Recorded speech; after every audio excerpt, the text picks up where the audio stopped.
Hello everyone, welcome to my channel. I am Paniksha Bhardwaj.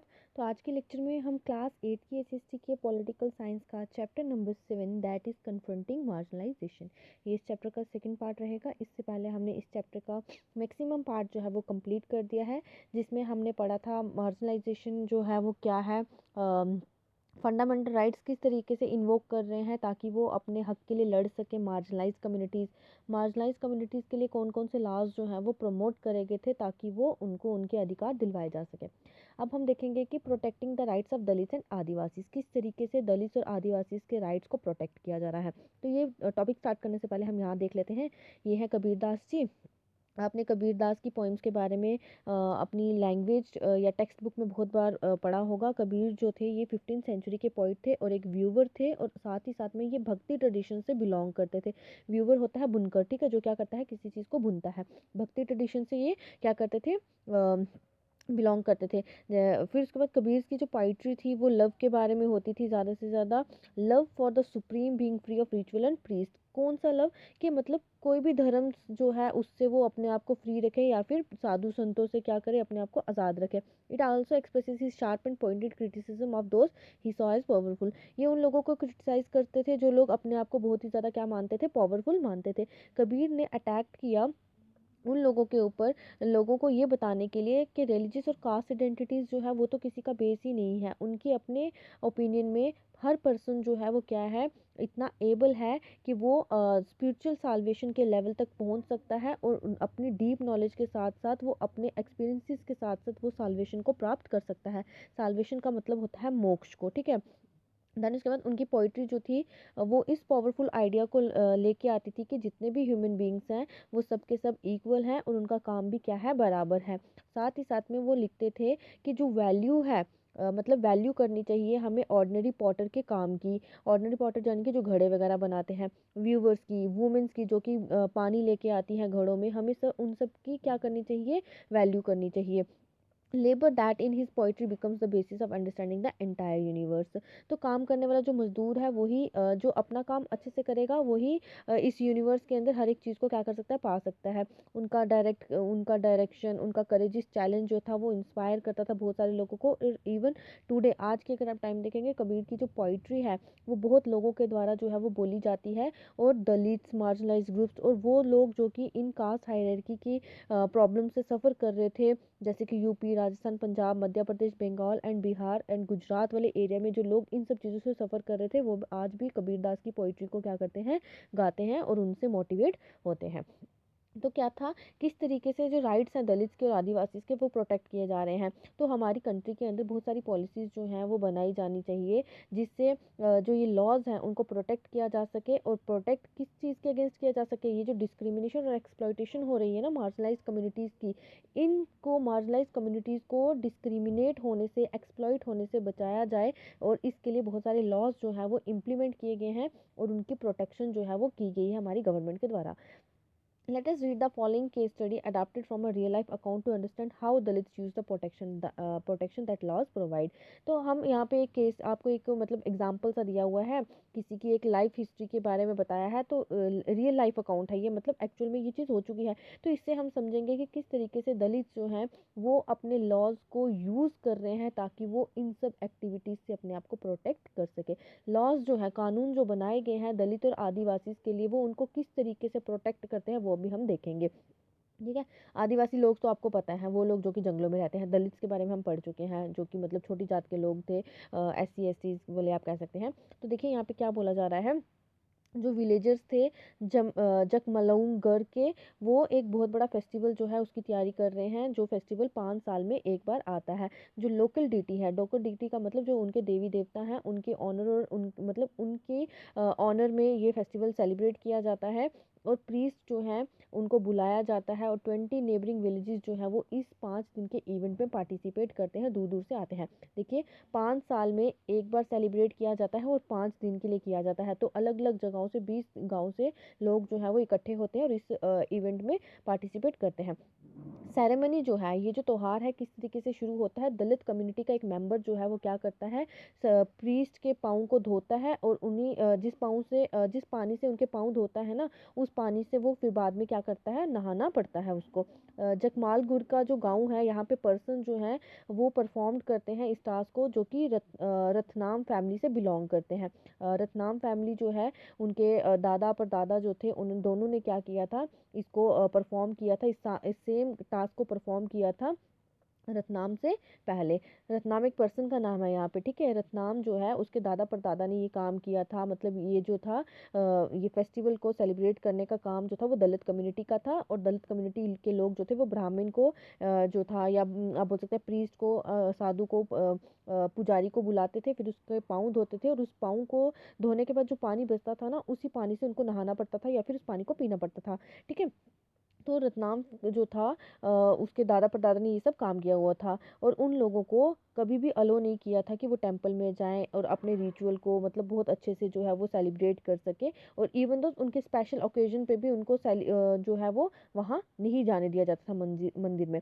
अब रतनाम की turn थी। रतनाम जो था वो 20 ईयर्स का था, और वो एक इंजीनियरिंग कॉलेज में पढ़ रहा था, अपने गाँव के पास के ही कॉलेज में। उसने ये रिचुअल करने से, परफॉर्म करने से मना कर दिया।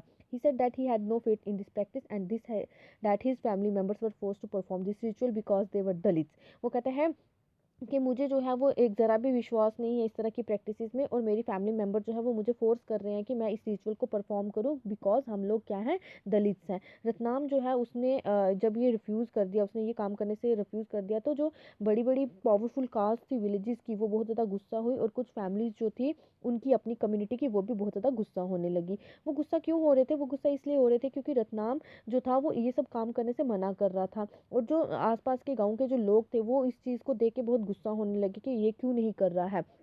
पावरफुल कास्ट जो थी वो इतनी ज़्यादा शॉक होगी कि वो ये बोलने लगी कि इतना जवान लड़का, इतनी कम उम्र का लड़का जो है, उसके पास इतनी गट्स, इतनी हिम्मत कैसे आ गई कि वो ये काम करने से मना कर दे। उनका ये भी मानना था कि रतनाम की एजुकेशन जो है वो उसको अलो कर रही है कि वो उसको ये अलो कर रही है कि हाँ, वो अपने आप को कंपेयर करे किसके साथ, बड़ी जात के लोगों के साथ, ठीक है। मतलब कहने का ये है कि अब रतनाम पढ़ रहा था, अच्छे कॉलेज में पढ़ रहा था, तो जो बड़ी कास्ट के लोग थे ना, जो पावरफुल कास्ट के लोग थे, वो ये सोचने लगे कि भाई रतनाम अब पढ़ने लिखने लगा है, तो वो अब सोचने लगा है कि भाई मैं पढ़ लिख गया हूँ, मेरे पास नॉलेज है, अब मैं अपने आप को बड़ी जात के लोगों के साथ या फिर पावरफुल कास्ट के साथ कंपेयर करना उसने शुरू कर दिया था।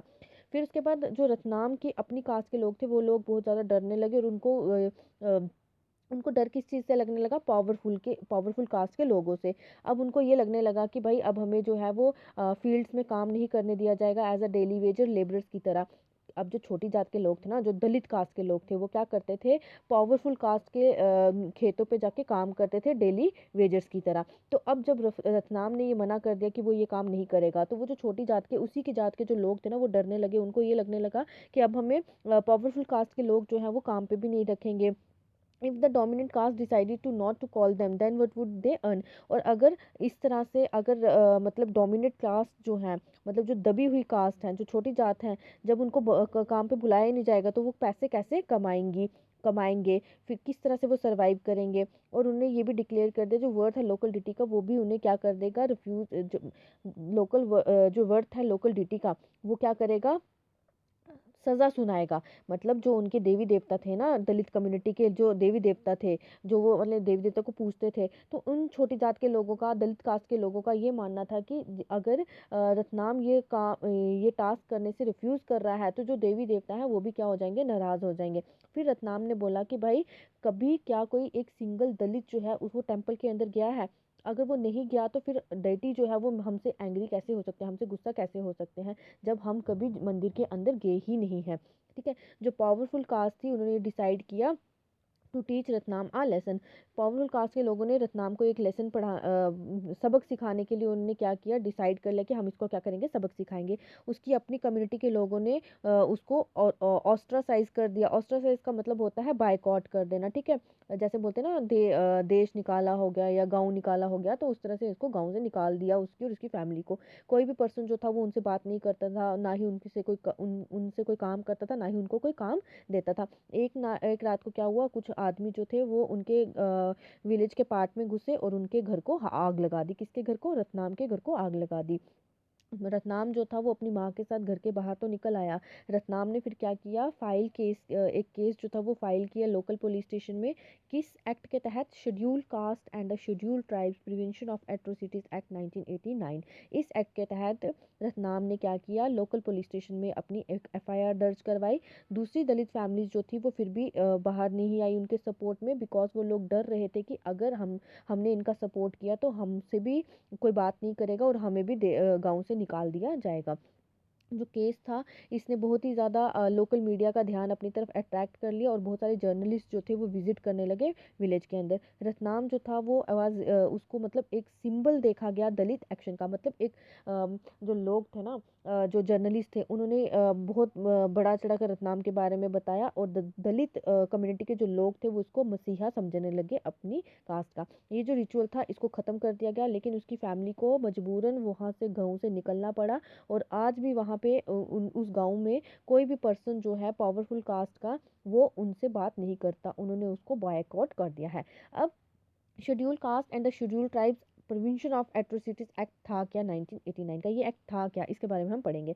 रतनाम जो था वो उसने सहारा लिया लॉ का, कानून का, इस अपनी कंप्लेन को फाइल करने के लिए, ठीक है, जो कि उनकी डोमिनेशन और वायलेंस, मतलब पावरफुल कास्ट जो कि उसकी विलेज में थी, जो कि उसको डोमिनेट कर रही थी, उनके अगेंस्ट वायलेशन कर रही थी, उस चीज़ से छुटकारा पाने के लिए रतनाम ने क्या किया, एक केस जो था वो इस एक्ट के तहत फाइल किया। ये एक्ट जो था वो फ्रेम किया गया था 1989 में, ताकि डिमांड्स जो है दलित्स की, या फिर वो डिमांड जो है वो की जा सके, and others that the government must take seriously the ill treatment and humiliation Dalits and tribal groups face in an everyday sense। मतलब ये है, ये एक्ट तो 1989 में क्या कर दिया गया था, बना दिया गया था।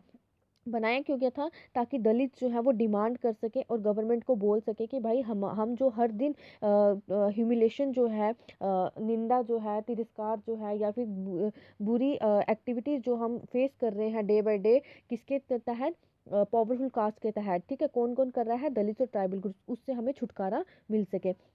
While such treatment has persisted for a long time, it had acquired a violent character in the late 1970s and 80s, 1980s। ये बहुत ही लंबा प्रोसीजर चल रहा था, बहुत लंबे टाइम से इनको इन ट्रीटमेंट को फेस करना पड़ रहा था। ये ज़्यादा वायलेंट कब हो गई? 1970 और 1980 के बीच में। इस पीरियड के टाइम पे सदर्न इंडिया के बहुत सारे पार्ट्स में number of assertive Dalit groups came into being and assertive their rights. मतलब इन लोग दलित ग्रुप्स के लोग इकट्ठे हुए और उन्होंने अपने राइट्स के लिए डिमांड करना शुरू कर दिया। They refuse to perform their so called caste duties and insisted on being treated equally. इन्होंने अपनी जो कास्ट ड्यूटीज थी उसको करने से मना कर दिया और इन्होंने बोला कि हमें भी दूसरे लोगों की तरह क्या किया जाए, इक्वली ट्रीट किया जाए। रतनाम ने जिस तरह से अपनी प्रैक्टिसेस को फॉलो करने से मना कर दिया था, जो उसके गांव के अंदर हो रही थी, वैसे ही सभी लोगों ने भी शुरू कर दिया था। This resulted in the more powerful caste unleashing violence against them. और इसकी वजह से पावरफुल कास्ट जो थी वो उनके अगेंस्ट जो थी वो वायलेंस वो मतलब कर रही थी। और इसी चीज़ को रोकने के लिए उन लोगों ने क्या किया था, डिमांड की थी गवर्नमेंट से कि ऐसा लॉ बनाया जाए कि पावरफुल कास्ट जो है वो हमारे अगेंस्ट किसी भी तरह का वायलेंस या ह्यूमिलेशन जो है या एक्सप्लॉयटेशन जो है वो ना कर सके। तो in order to indicate to the government that untouchability was still being practiced and in the most hideous manner, the Dalit group demanded new laws that would list the various sorts of violence against Dalits and prescribe stringent punishment for those who indulge in them। कहने का ये मतलब है कि government ने law तो पास कर दिया था, लेकिन गवर्नमेंट उसको देख नहीं रही थी। अनटचेबिलिटी जो थी वो अभी भी कहीं ना कहीं किसी ना किसी तरीके से अभी भी परफॉर्म की जा रही थी। और दलित ग्रुप्स जो थे वो डिमांड कर रहे थे कि न्यू लॉज जो है वो लाए जा सके, ताकि इस वायलेंस को रोका जा सके जो कि दलित और ट्राइबल ग्रुप्स के अगेंस्ट किया जा रहा है। और जो लोग इस तरह का वायलेंस जो है या इस तरह की हरकतें करते हैं, उनके लिए पनिशमेंट जो है वो क्या कर दी जाए, पनिशमेंट दे दी जाए उन लोगों को जो भी इस तरह की हरकतों में क्या है, इन्वॉल्व है। देन उसके बाद क्या है, यहाँ पे एक थोड़ी सी ये पोइम लिखी हुई है कबीर दास की, और कबीर दास जो है वो इस पोइम में बता रहे हैं, चैलेंज कर रहे हैं प्रीस्ट को कि भाई ये जो क्वेश्चन है अनटचेबिलिटी का ये कहाँ से आया है। वो प्रीस्ट को पूछ रहे हैं कि आपको किसकी नॉलेज है कहाँ गया, ask the priest to look for knowledge in his heart and not in the scriptures. वो बोल रहे हैं कि आपके दिल में जो ज्ञान है या आपके जो बॉडी में ज्ञान है आप उसकी तरफ देखें, जो स्क्रिप्चर्स में जो ज्ञान लिखे हैं आप उनको छोड़ें।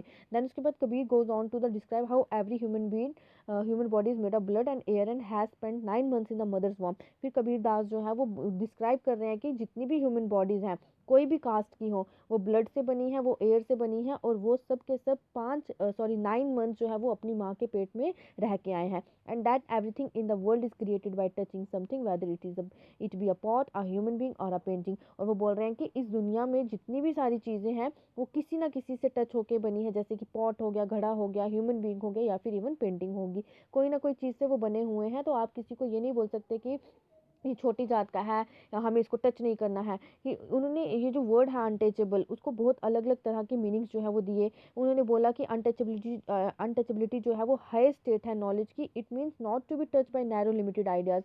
और ये छोटी सोच के लोग हैं वो वहाँ तक नहीं पहुँच सकते। Therefore Kabir finally turns the idea of untouchability on its head, from the lowest to the highest state that a human being can achieve. और कबीर जो है वो फाइनली ये बोल रहे हैं कि जो अनटचेबिलिटी का आइडिया है वो सर से लेके पाँव तक जो है वो उसको शुरू होता है। और देखिए, और वो जो मतलब इस चीज़ को समझ गया कि अनटचेबिलिटी कुछ भी नहीं है, वो उस इंसान ने सही ह्यूमन बीइंग होने का फ़र्ज़ जो है वो निभाएगा, या फिर उसको क्या करेगा, सीख लेगा। अब आगे क्या बोला जा रहा है, देखिए 1970s और 1980s के टाइम पे आदिवासी पीपल जो थे वो सक्सेसफुल रहे अपने आप को बनाने में, अपनी डिमांड्स को पूरा करवाने में, and for their land and resources to be return to them. और उनके जो लैंड थे और उनके रिसोर्सेज जो थे वो वापस उनको दिए गए। They too had to face the anger of powerful, उनको भी जो है पावरफुल सोशल ग्रुप्स का सामना करना पड़ा, और उनको भी बहुत सारे वायलेंस का जो था वो सामना करना पड़ा, लेकिन फिर भी उनको उनके अधिकार जो थे वो मिल गए थे। ये this is why this act contains a very long list of crimes. और इसीलिए ये जो एक्ट था इसने बहुत सारे लंबी लिस्ट जो थी जुर्मों की वो क्या कर रही अपने पास रखी हुई थी। कुछ जो थी उसमें से बहुत ही हॉरिबल थी और कुछ जो थी वो तो कंटेम्पलेट थी। The act does not only describe terrible crimes, ये जो एक्ट था ये सिर्फ और सिर्फ टेरिबल क्राइम्स, बहुत ही गंदे क्राइम्स जो था उसको डिस्क्राइब नहीं कर रहा था, बल्कि peoples know what dreadful deeds human beings are capable of, मतलब कितनी गंदी हरकतें जो है वो एक इंसान जो है वो कर सकता है, इस सब चीज़ों के बारे में बता रहा था ये एक्ट। इस सेंस में laws such as these seeks to both punish as well as influence the way we think and act. इन सब चीज़ों में लॉ जो है वो बता रहा है, इस लॉ से ये पता चलता है जो लोग गंदी एक्टिविटीज़ कर रहे थे या जो वायलेशन कर रहे थे, एक्सप्लॉयटेशन कर रहे थे, उनको जो है वो पनिश किया जा रहा था, एज वेल एज जो भी वो हरकतें कर रहे थे उनके ऊपर नज़र रखी जा रही थी। एक्ट जो है वो बहुत सारे क्राइम्स को जो है वो बताता है। फर्स्टली इस एक्ट के अंदर बहुत सारी लिस्ट के बारे में लिखा हुआ था, बहुत सारी लिस्ट ऑफ क्राइम्स के बारे में बताया हुआ है। सबसे पहला क्राइम क्या था, मोड्स ऑफ ह्यूमिलेशन, किस किस तरीके से लोगों को निंदा किया जा सकता है, उनकी तिरस्कार किया जा सकता है। वो फिजिकली भी हो सकता है और वो मॉरली भी हो सकता है। And seeks to punish those, और उन लोगों को पनिश किया जाएगा जो लोग शेड्यूल कास्ट या शेड्यूल ट्राइब को फोर्स करेंगे कि वो कुछ गंदा खाएं या फिर कुछ ऐसा सब्सटेंस जो है वो क्या करे, ड्रिंक करे। ठीक है, मतलब वो फोर्सफुली शेड्यूल कास्ट और शेड्यूल ट्राइब को फोर्स नहीं कर सकते कि आप कुछ भी ऐसी चीज़ खाएं जो कि खाने के लायक ना हो। Forcibly removes clothes from the person of a member of a schedule caste और schedule tribe or parades him for him naked और पेंटेड ऑफ वॉल।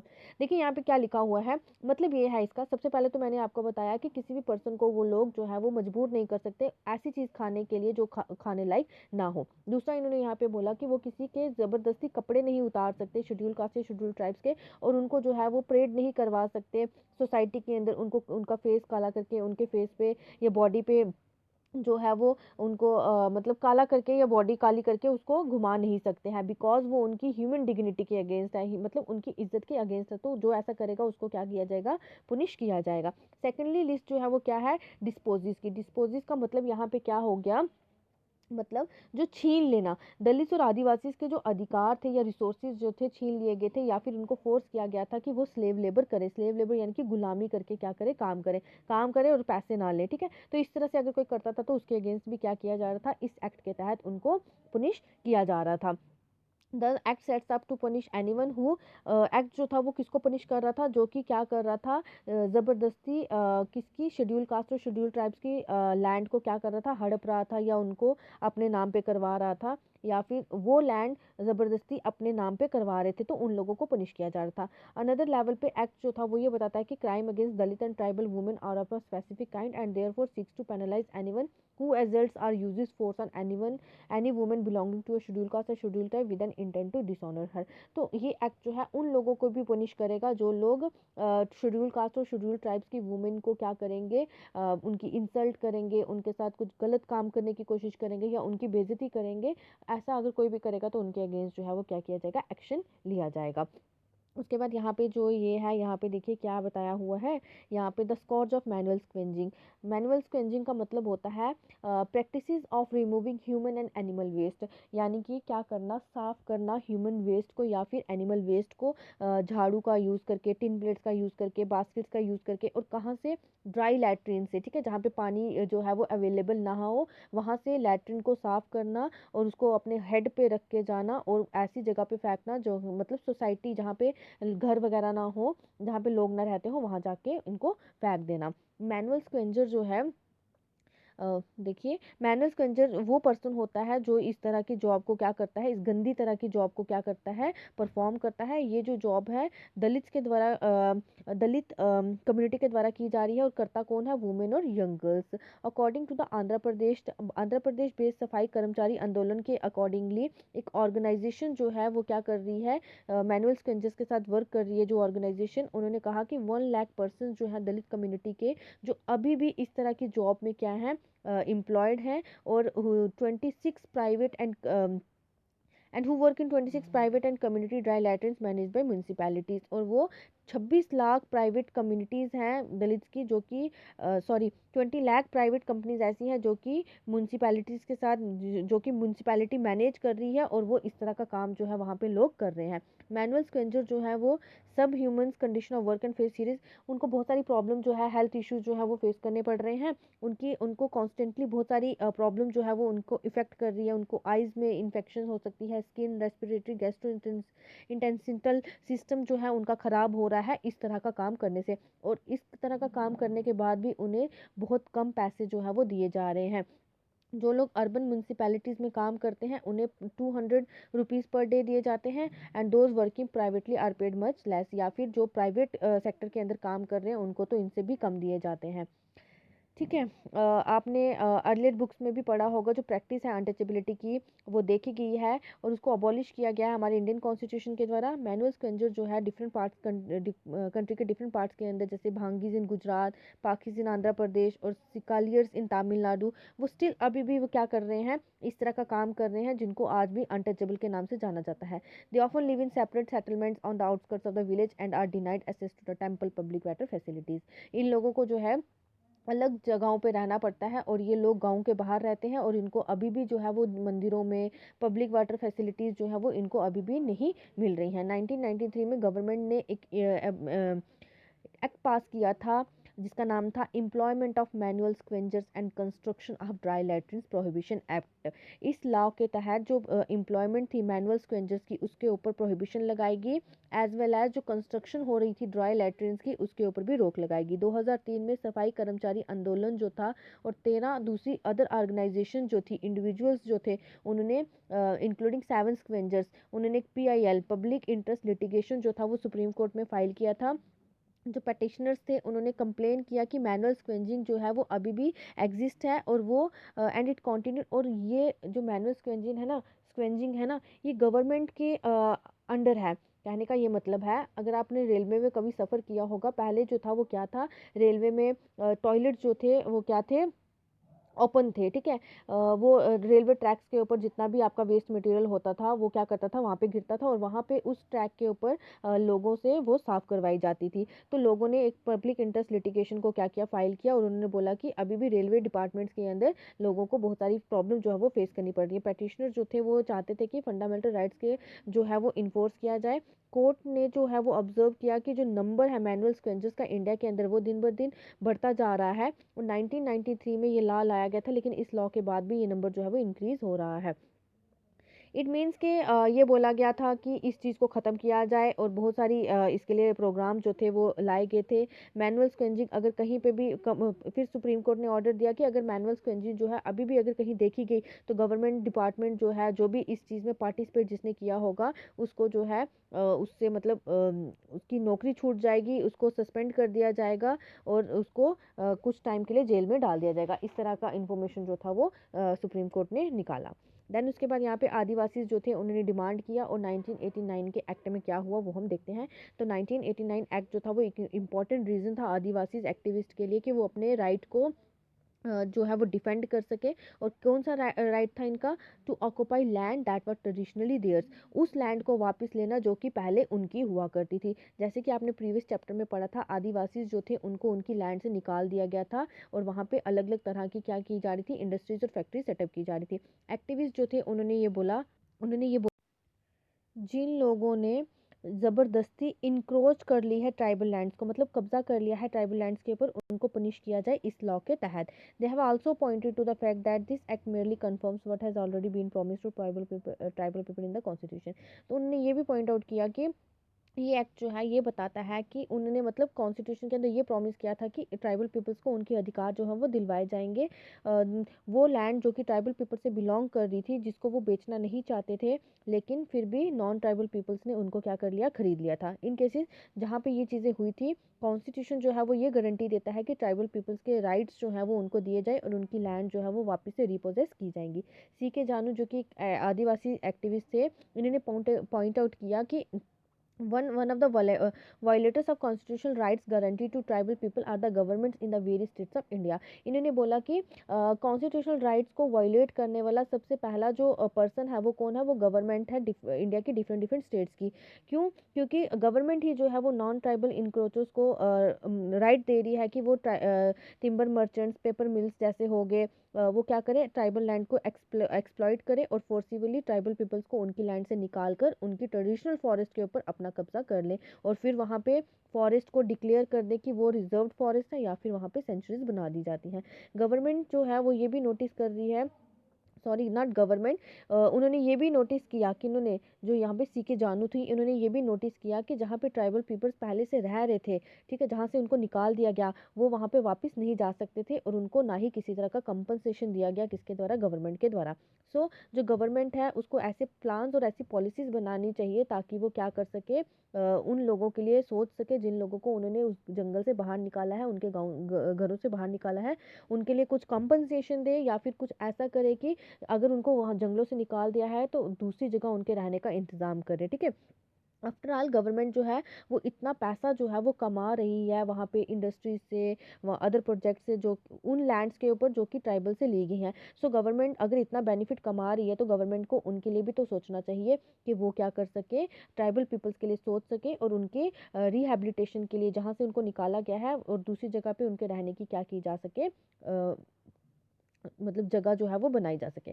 कंक्लूजन जो है वो क्या बताया जा रहा है, जैसे कि हमने देखा जो एग्जिस्टेंस है राइट की या फिर लॉ की या फिर पॉलिसी की, वो सिर्फ और सिर्फ पेपर पे ही अच्छी नहीं लगती है, ठीक है। पेपर पे लिख तो दिया, क्या वो सच में रियलिटी में एग्जिस्ट कर रही है या नहीं कर रही है? People have had to constantly work, लोगों को जो है वो उसके ऊपर काम करना होगा और एफर्ट्स लगाने होंगे कि वो इन लॉज को जो है वो रियल लाइफ में भी इम्प्लीमेंट कर सके और सिटीजन्स को वो अधिकार दिलवा सके। उनकी जो डिज़ायर है इक्वालिटी के लिए, डिग्निटी के लिए, रिस्पेक्ट के लिए, वो नहीं नहीं है। किनकी डिज़ायर? जो आदिवासीज को दी जा रही है या पीपल्स को दी जा रही है, जो दलित्स को दी जा रही है, उनकी इज्जत, उनकी समानता, उनकी जो रिस्पेक्ट है, वो अब एक नया इशू नहीं है, वो तो कब से है, ठीक है। जब से सोसाइटी बनी है तभी से सभी लोगों की अपनी इज्जत है, सभी लोगों की को इक्वालिटी चाहिए। It has exist in different forms throughout our history as you have seen in this chapter. और ये हमारी सोसाइटी के अंदर कब से जो है वो एग्जिस्ट कर रही है, अलग अलग तरीके से एग्जिस्ट कर रही है, जैसे कि आपने इस चैप्टर के अंदर पढ़ा।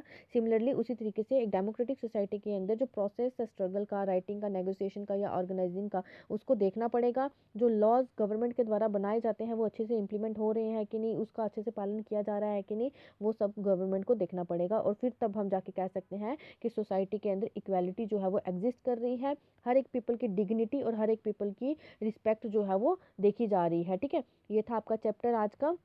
यहाँ पे ये कंप्लीट होता है।